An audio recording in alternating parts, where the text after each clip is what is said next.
Hello बच्चा party, आज की वीडियो के अंदर हम लोग हिंदी का पेपर करने वाले हैं। ठीक है, जिसके अंदर हिंदी के अंदर आप लोगों को देखने के लिए मिल ही जाएगा कि 80 नंबर का आपके पास पेपर है। ठीक है, कौन कौन से टॉपिक्स आप लोगों को देखने के लिए मिलेंगे और किस किस टाइप के क्वेश्चंस आपको देखने के लिए मिलेंगे 10th क्लास में। तो ध्यान से देखना, आपका प्री बोर्ड पेपर 80-90% यहीं से इन्हीं टॉपिक्स में से आने वाला है। ओके, सबसे पहली चीज हम देख लेते हैं समास के भेद। ओह सॉरी, कलर दूसरा हो रखा है। समास के भेद आपको आ रखे हैं, तो समास के भेद आप लोगों को कर ही लेने हैं। अव्ययी भाव समास होता है, द्विगु समास, तत्पुरुष समास, कर्मधारय समास। ठीक है, अव्ययी भाव में शुरू में अवयव होता है और द्विगु समास के अंदर शुरू में लेटर्स जो है वो इस तरीके से लिखे रहते हैं, नवरत्न और चौराहा। ठीक है, दोपहर, त्रिशूल, ये वाले। और तत्पुरुष समास के अंदर जो है वो दो कर्मों का योग होता है और कर्मधारय समास डिफरेंट होता है। ठीक है, तत्पुरुष के अंदर कारक लगता है बीच में और कर्मधारय जो है वो इससे अलग होता है, जिसके अंदर दोनों कर्म आते हैं। ओके, तो थोड़े से ये भेद हैं, आप लोगों को इनको ट्राई कर लेना है और बहुत इजी है, ज्यादा डिफिकल्ट नहीं होते। बस एक बार पढ़ने की देर है आपको, फिर उसके बाद आपको दोबारा मेहनत नहीं करनी पड़ेगी। तो इसके अंदर फर्स्ट क्वेश्चन के अंदर जैसे राजपुरुष है, तो देखो जहां पर भी आप लोगों को आती हूँ कारक बीच में आते हैं ना, कारक आप लोगों ने पढ़े हैं कि नहीं मुझे नहीं पता। जैसे कर्ता ने कर्म को करण से संप्रदान के लिए, ये सारे के सारे ना कारक होते हैं। तो जब भी ये आते हैं ना, तो इसका मतलब यही होता है कि आप लोगों को क्या करने हैं, वहां पे समास बताना है। ठीक है, तो ये राजपुरुष जो है वो राजा का पुरुष, तो ये आप लोगों का आ जाएगा तत्पुरुष समास। ठीक है, इसमें क्योंकि बीच में कारक आ रहा है। उसके बाद संधि आ जाती है। संधि के अंदर आपको मेन ही संधि पूछी जाती है, दीर्घ स्वर और गुण संधि पूछी जाती है, यण संधि पूछी जाती है। तो जिसमें आपको याद रखना है विद्या। ठीक है, विद्या मतलब छोटा आ जमा में आले में बड़ा आ। छोटा आ और बड़ा आ दोनों सेम सेम, छोटा आ बड़ा आ मिलके जो है वो बड़ा आ बनाते हैं, तो ये दीर्घ संधि होती है। ठीक है, तो आपका आंसर जो है वो सेकंड वाला यहाँ पर हो जाएगा। ओके, पर्यायवाची शब्द बताने ये बहुत इजी है। रात्रि का रात होता है, निशा होता है, ये सारे रात्रि के पर्यायवाची हैं। विलोम शब्द छांटना है आपको, तो यहाँ पर अत्यधिक, अत्यधिक सॉरी कोमल, कोमल का मतलब बहुत सॉफ्ट, तो इसका विलोम शब्द जो है वो कठोर हो जाएगा। ठीक है, आगे उपसर्ग बताना है। उपसर्ग बच्चा वो होता है जो सबसे आगे यूज होता है। ठीक है, जैसे मैंने लिखा अत्यधिक, तो अत्यधिक के अंदर जो है वो अति उपसर्ग जो है वो यूज हो रहा है, ये आपको पढ़ने पड़ेंगे थोड़े। ओके, फिर उसके बाद प्रत्यय, प्रत्यय जो है वो पीछे यूज होते हैं, उसको प्रत्यय कहते हैं। जैसे सामाजिक, तो इसमें जिक नहीं करना, इसमें आपका इक यूज हो रहा है। ठीक है, सो दिस इज प्रत्यय, छोटी ई और क, सामाजिक। ओके, ठीक है, आगे आगे अगर हम चलें तो यहाँ पर आप लोग देख सकते हैं मुहावरे का अर्थ है कलम तोड़ना। तो कलम का मतलब होता है बहुत ही सुंदर लिखना। ठीक है, कलम तोड़ना का मतलब होता है बहुत ही सुंदर लिखावट होना, तो फर्स्ट वाले का आंसर आ जाएगा। उसके बाद अगर हम आगे देखें तो यहाँ पर आप लोगों को ना अलंकार और इनकी परिभाषाएं हैं जो दो दो नंबर में पूछी है। तो उत्प्रेक्षा अलंकार पूछे गए हैं। उत्प्रेक्षा अलंकार के अंदर होता है जब हम किसी की कल्पना करते हैं, किसी की संभावना होती है। ठीक है ना, जैसे मानो, इस तरीके से, और मनु, और मानो ऐसा हो रहा हो, तो जिसमें भी मानो वाले शब्द आते हैं ना, वो सारे के सारे उत्प्रेक्षा अलंकार होते हैं।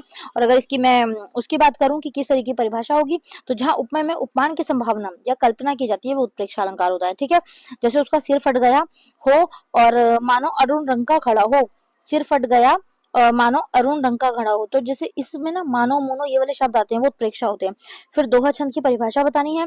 दोहा छंद के अंदर जो है इसको आपको याद करना पड़ेगा, जिसके अंदर प्रथम और तृतीय चरण होते हैं, उसमें 13-13, द्वितीय और चतुर्थ चरण होते हैं, उसमें 11-11 मात्राएं होती हैं। तो इनकी आपको परिभाषाएं याद करनी है। ठीक है, उसके बाद विकारी शब्द किसे कहते हैं? विकारी शब्द किसको बोलते हैं कि जिन शब्दों में रूप परिवर्तन होता रहता है, वो विकारी शब्द होता है। जिसके अंदर हम जिसका हम वचन बदलो और लिंग बदलो जो है वो अलग अलग कर सकते हैं, तो वो सारे विकारी शब्द होते हैं। ठीक है, तो ये आपको ध्यान रखना, जैसे कुत्ता का कुत्ते बन सकता है, गुड्डा का गुड्डे बन सकता है, लड़का का लड़के बन सकता है। ओके, तो वो विकारी शब्द कहलाएंगे। उसके बाद आगे अगर हम करें तो निम्न से एक निबंध। अब शब्द व पद में अंतर बताना है, तो शब्द व पद आपको पता लगना है जो एक से अधिक वर्ण से मिलता है। जैसे कलम, कलम, तो ये किससे है? ये वर्णों से मिलकर बना है, तो ये क्या है? एक शब्द। और मैं कलम से लिखती हूँ, तो ये क्या है? पूरा एक वाक्य। ठीक है, और अगर पद आ जाता है तो उसको भी वही कहते हैं। ठीक है, ओके। उसके बाद में आगे अगर हम बात करें निबंध लिखना, तो ये फ्री के नंबर दिलवाता है आपको, तो निबंध की प्रैक्टिस आप लोगों को कर लेनी है। देखो यहाँ पर 5 निबंध के टॉपिक हैं, तो ये पांचों को भी आपको लिखना आना चाहिए, तो इनको फटाफट से प्रिपेयर कर लो। ठीक है, जुर्माना माफी के लिए या फिर उस पर पत्र आ जाता है, तो जुर्माना माफी और इस पर पत्र आप लोगों को प्रैक्टिस कर लेनी है। मुख्य अध्यापिका को पत्र लिखना है। ठीक है, और जिसमें आपको ना नंबर बराबर तरीके से दिए जाएंगे। ओके, उसके बाद जन्मदिन की शुभकामना के लिए छोटे भाई को पत्र या फिर जुर्माना माफी के लिए पत्र, तो ये दो पत्र आपको बहुत अच्छे से करने हैं। इनमें से क्वेश्चन आपको देखने को मिलेगा पेपर के अंदर। फिर उसके बाद क्षितिज के क्वेश्चन आंसर आ गए, जिसके अंदर आप लोग देख सकते हैं सूरदास के आराध्य कौन है, तो सूरदास किनको मानते हैं, वो श्री कृष्ण को मानते हैं।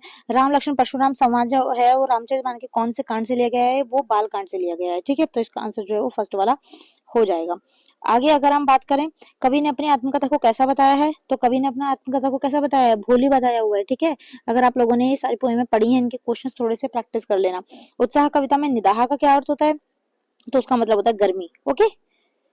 इस तरीके के क्वेश्चंस आपको बच्चा देखने के लिए मिलेंगे। देखो सरगम का क्या अर्थ है, तो स्वर बोध सरगम को कहते हैं, ठीक है। फर्स्ट वाला इसका आंसर है, किसके प्राणों का स्पर्श पाकर जो है वो कठिन पाषाण पिघल गया होगा, तो इसका आंसर यहाँ पर आ जाएगा बच्चे के, ठीक है। पोयम अगर पढ़ी है तो ध्यान आ जाएगा।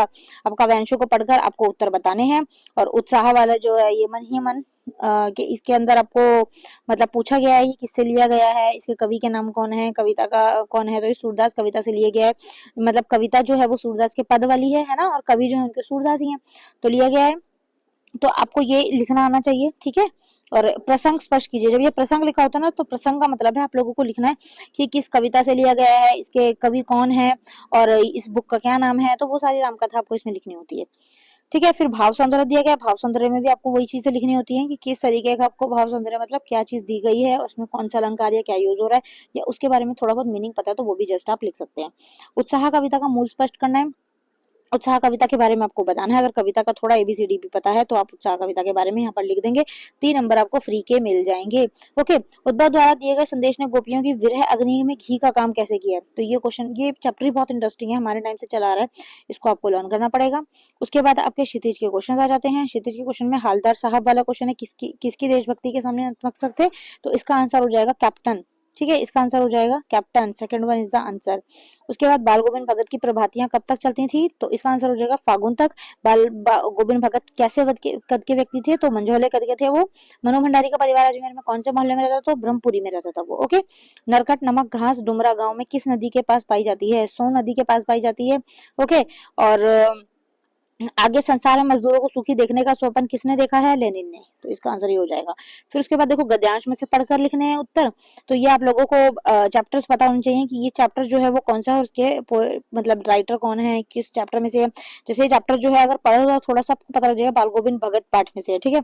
और आमरीश बेनीपुरी जो है इसके लेखक है, तो ये आप लोगों को ध्यान रखना है। फिर आपके पास क्वेश्चन आंसर आ गए, निशान लगा लेना क्वेश्चन आंसर कौन कौन से हैं। इस टाइप के क्वेश्चन आंसर आपको पेपर में देखने के लिए मिलेंगे। ये देखिए माता का आंचल, ये क्वेश्चंस सारे के सारे, ओके। ये देखिए जीवन मूल्य के आधार पर ये क्वेश्चंस मिल जाते हैं। बस आपका पेपर यहीं पर खत्म हो गया है। I hope video will be helpful for you.